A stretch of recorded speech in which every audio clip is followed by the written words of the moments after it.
மிகப்பெரிய வியாபாரி. மதீனாவில் அவரை விட பெரிய பணக்காரன் இருக்கவில்லை.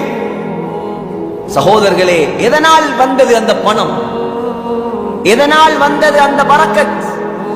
ஸல்லல்லாஹு அலைஹி வஸல்லம் மதீனாவில் ஒரு நாள் சொன்னார்கள், இன்னி உரீது அன் அபஅத ஸரியத்தன் ஃபதஸத்தகு.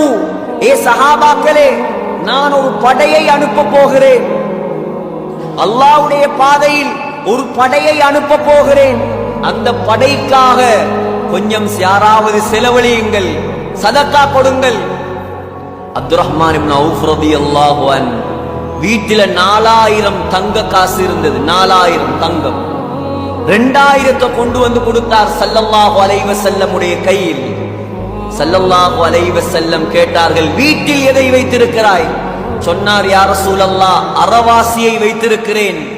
ஸல்லல்லாஹு அலைஹி வஸல்லம் அந்த நேரத்தில் கையை ஏந்தி துஆ செய்தார்கள், பாரக்கல்லாஹு லக ஃபீமா ஆதைத வ பாரக்கல்லாஹு லக ஃபீமா அம்சக்த. அப்துர் ரஹ்மான், நீ எதை அல்லாஹ்வுக்காக கொடுத்தாயோ அதிலும் அல்லாஹ் உனக்கு பரக்கத் செய்வானாக. எதை நீ வீட்டில் வைத்துவிட்டு வந்தாயோ அதிலும் அல்லாஹ் உனக்கு பரக்கத் செய்வானாக. சொல்கிறார் அப்துர் ரஹ்மான் ரலியல்லாஹு அன்ஹு, நபியுடைய துஆ என்னுடைய வாழ்க்கையில் வேலை செய்ய ஆரம்பித்தது. அந்த வாயிலிருந்து வந்த ஏதாவது ஒரு துஆ கபூல் செய்யப்படாமல் இருந்திருக்கிறதா? நபியுடைய துஆ, ஸல்லல்லாஹு அலைஹி வஸல்லமுடைய துஆ எந்த அளவுக்கு என்னுடைய வாழ்க்கையில் தாக்கம் செலுத்தியது என்றால், சொன்னார் அப்துர் ரஹ்மான், நான் ஒரு கல்லை தூக்கினாலும் அந்த கல்லுக்கு கீழே தங்கம் இருக்கும், இல்லாட்டி வெள்ளி இருக்கும். ஏன்? அல்லாஹ்வுக்காக கொடுத்த வியாபாரி அவர். அல்லாஹ்வை பயந்து வாழ்ந்த வியாபாரி. தபூக்குடைய யுத்தம், தபூக்குடைய யுத்தத்துக்கு பேரே ஜெய்ஷுல் உஸ்ரா, வறுமை படை.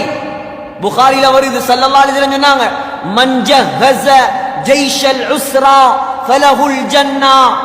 யார் இந்த வறுமை படையை, இந்த தபூக் படையை தயார்படுத்துகிறாரோ, உதவி செய்கிறாரோ, அவருக்கு அல்லாஹ் சொர்க்கத்தை கொடுப்பான்.